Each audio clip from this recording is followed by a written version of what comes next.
bonjour à tous, on se retrouve aujourd'hui pour une nouvelle vidéo de présentation d'un produit.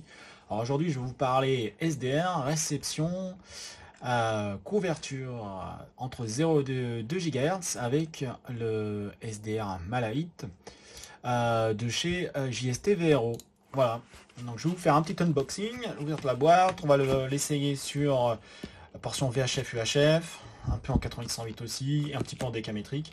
J'essaierai de brancher une antenne, un dipôle 4080, on ira faire un tour sur le 40 mètres, vu l'heure, pour vous faire voir un petit peu les possibilités de réception de ce SDR. Alors ce SDR, il a plusieurs avantages. Alors, déjà on va l'ouvrir, vous allez voir. Donc, petite notice très succincte, hein, très facile d'utilisation. Vous allez voir, c'est assez simple au niveau des menus. Donc on est sur un SDR avec un écran très pratique pour aller facilement sur les signaux que l'on détecte, qu'on envoie au scope. Donc on est sur un écran tactile touch, un écran tactile de 3 pouces. On est sur un modèle qui est complètement débridé, c'est-à-dire qui couvre de 0 à 250 MHz et de 400 à 2 Go. Voilà, il y a la licence qui est rentrée dedans. Vous n'avez pas besoin de rajouter une licence supplémentaire pour ouvrir la portion UHF, 400 2 Go, tout est intégré. Donc on est sur un connecteur SMA, une batterie interne de 300 mAh. Voilà, donc je vous fais un petit peu voir le matériel, comment il a été conçu. Donc le volume, fréquence pour le balayage, off on, bon moi il est toujours en on parce que moi je vais l'allumer, pour l'allumer c'est en haut, on verra tout à l'heure. La possibilité de brancher un haut-parleur externe pour avoir une meilleure qualité de réception, même si je suis assez surpris de la qualité, bon on est dans les aigus, hein, qualité de haut-parleur, on est dans les aigus, mais c'est quand même assez bon. Je vous montrerai aussi les petites fonctions qui sont intégrées, notamment C-double décodeur, et aussi sur la partie RDS 8808, on peut avoir des informations RDS. Il faut un signal vraiment très propre pour décoder le RDS, vous verrez. De mon côté, là, j'ai pas une bonne antenne qui est bien branchée pour le RDS, pour le 8808, donc c'est voilà, que certains signaux, et ça arrive très fort ici, je suis un peu saturé. Il faudrait que j'atténue, puisque je suis très proche d'un émetteur 8808. On va l'allumer, on va faire un petit tour du matériel. Voilà. Tac, donc il se lance. Il se lance, vous pouvez voir, assez rapidement, même très très rapidement. Bon là il était en VHF, parce que j'ai fait un petit peu des essais tout à l'heure sur la bande VHF. Première impression, je vais vous les livrer directement. On est sur un produit qui est assez bien fini. Voilà, il faut être patient sur les boutons pour entrer dans les menus, puisqu'on est il y a un petit CPU à l'intérieur, hein, qui n'est pas de très forte puissance, donc il faut y aller doucement, il ne faut pas taper très très vite, etc. Il faut lui laisser le temps d'acquérir les informations sur le touch et sur les boutons. Mais sinon, ça marche plutôt bien. Donc c'est un grand écran, analyse spectrale. Il y a beaucoup de personnalisation sur la partie affichage. Bon là, on est sur l'usine, hein, mais on peut changer les couleurs, on peut remplir à l'intérieur le spectre, la chute d'eau, etc. Plein de fonctions, vous pouvez voir tout ce qui est squelch, NB, nose blinker, nose réducteur, la GC qu'on peut régler. La partie préampli aussi. Alors moi j'ai pas utilisé le préampli sur la bande VHF, parce que déjà le gain est très très bon, une très très bonne sensibilité. Je suis assez surpris d'avoir de la sensibilité en VHF UHF.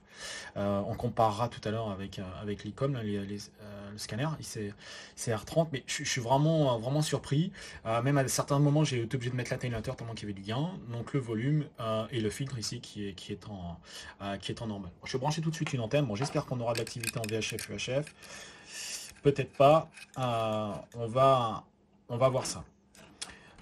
Donc, je vais remonter le volume, mais je crois qu'il y a le squelch de brancher. Ouais, j'avais mis un petit peu de squelch. Bon, il n'y a pas d'activité. Pour voir, surtout chez moi, c'est que j'ai beaucoup de raies, j'ai beaucoup d'alimentation au niveau du grenier, etc., qui est au niveau de mes antennes et qui me donne du bruit. Voilà.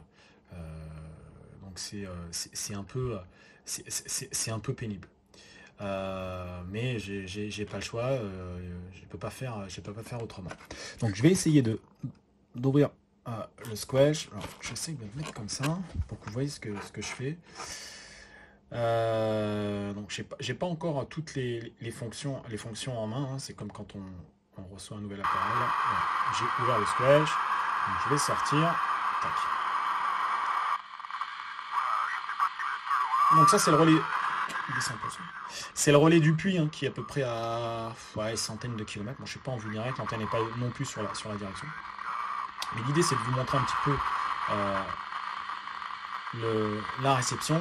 J'essaierai aussi s'il y a un QSO assez long, j'essaierai de comparer avec l'ICOM. Mais surtout voilà, on peut changer le filtre. Alors en arrow c'est un petit peu meilleur. Je vais me remettre sur le volume.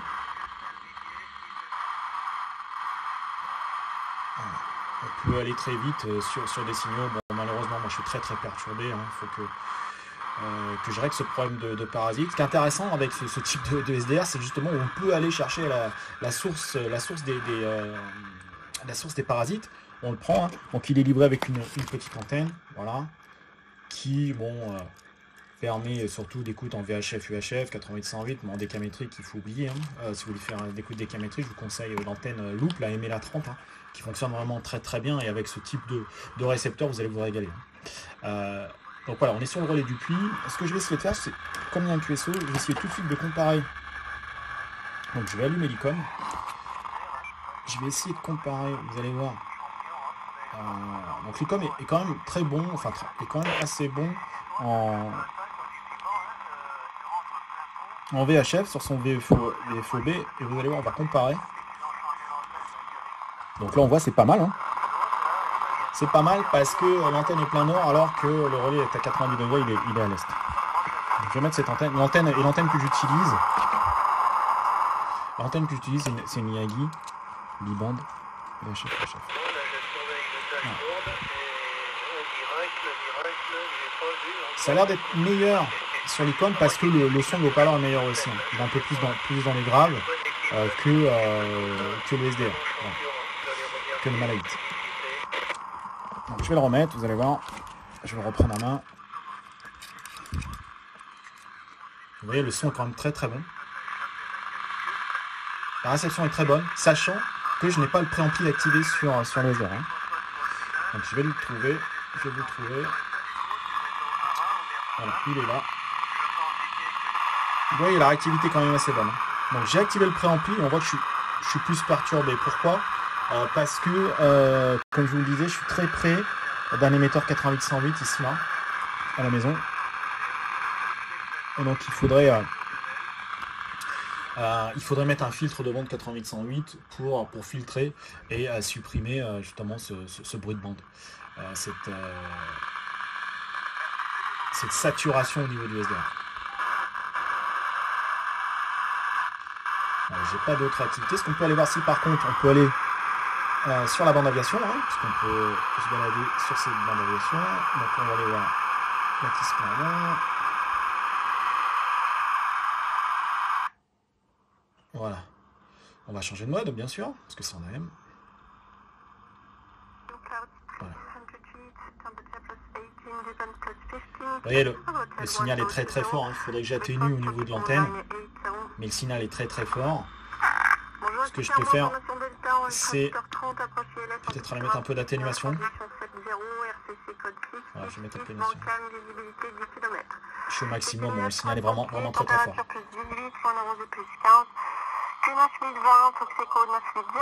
Vous voyez, le son est quand même très bon pour petit haut-parleur intérieur. Hein.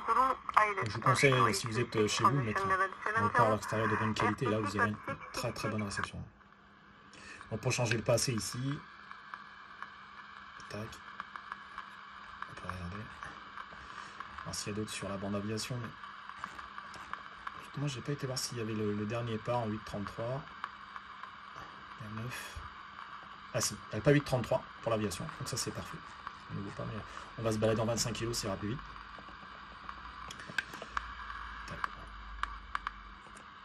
On monte un peu le son.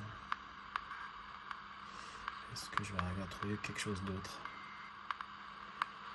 C'est pas mal.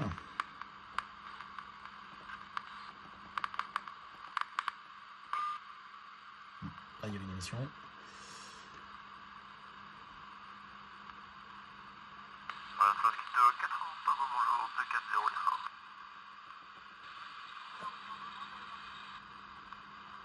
peut changer le filtre aussi, hein, si on veut.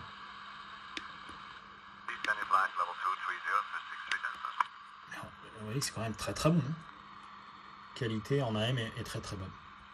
Donc, ce qu'on va faire, je vais voir sur 88-108 et après on ira voir en décamétrique. Parce qu'il est cool la bande décamétrique.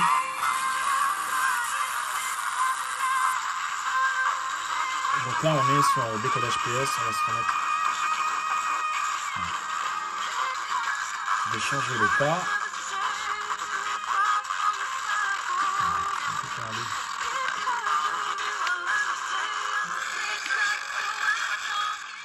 Voilà, je vais baisser le son, on va changer le pas.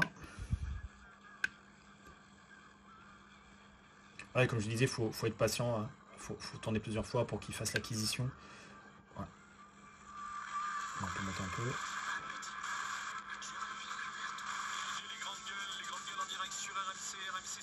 Ça c'est une émission qui est sur Vichy, à peu près 50 km, c'est pas très très loin.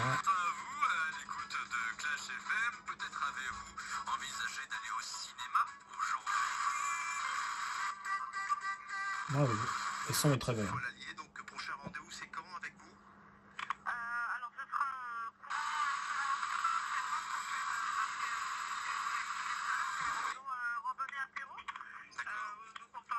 Voilà, le décollage, comme je disais, le signal soit très bon ici. Je suis très très embêté justement par les émissions. Ouais, c'est pas très net parce que les signaux arrivent trop fort ici.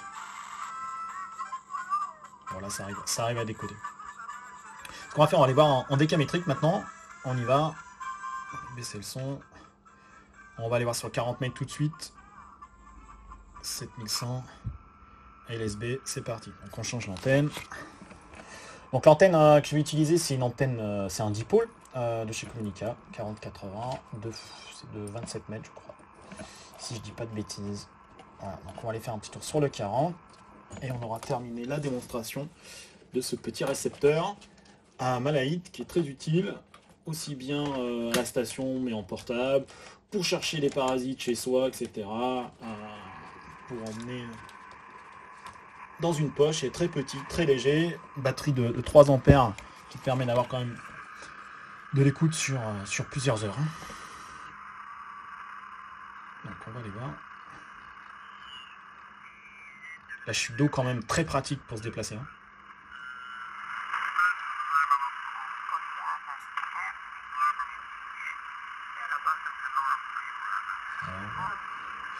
Peut-être trouver une émission française.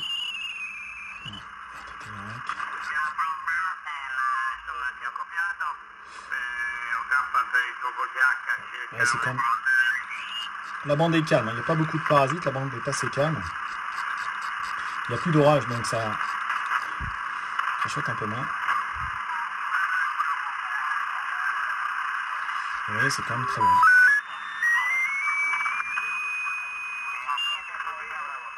Je peux aller voir sur le 80, mais à cette heure-ci, je ne sais pas s'il y aura encore de monde.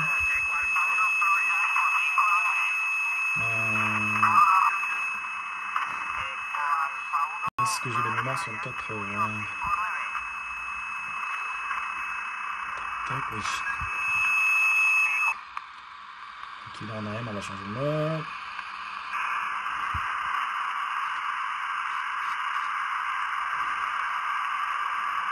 Je vais changer le pas, mettre un méga pour aller plus vite.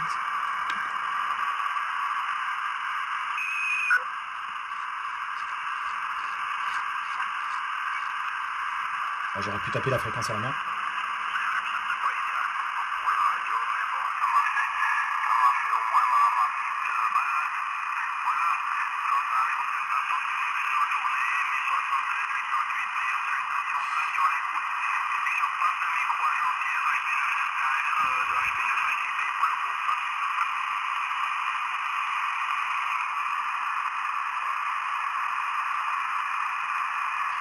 Changer la GC.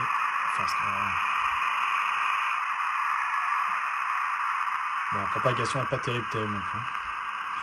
Après, je suis peut-être atténué. Ouais, j'ai une atténuation aussi. Hein. J'ai les antennes, mais j'ai pas.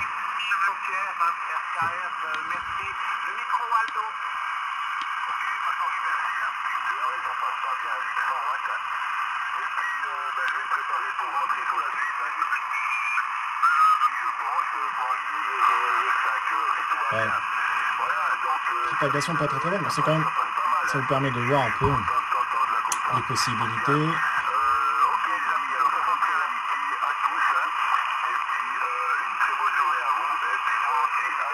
Voilà.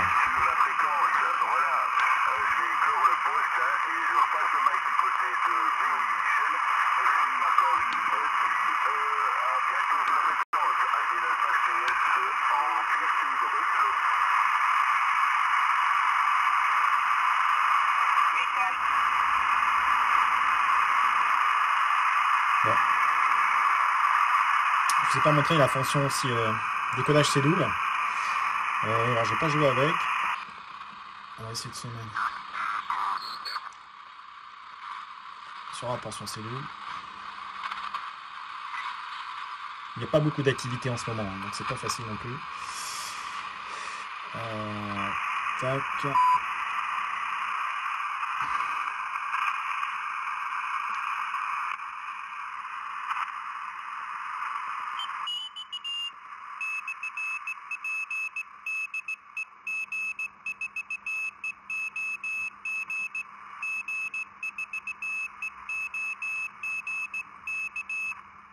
Bon voilà, vous voyez, un peu de raté, il faut peut-être affiner un petit peu plus, mais ça permet de décoder un petit peu la cellule rapidement lorsqu'il y a un signal, de l'identifier, peut être utile sur les bandes hautes, lorsqu'il y a de la propagation, etc. Essayer de les remettre.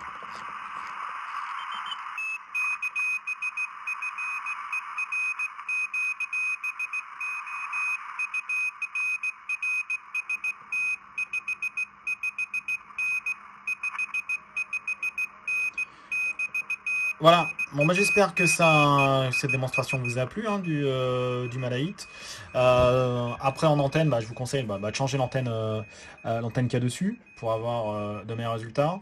Puisque la petite antenne c'est surtout fait pour VHF, UHF, donc vous rajoutez pour le D4, je vous conseille pour faire de l'écoute la MLA30 qui est vraiment bien cette loupe avec préampli intégré.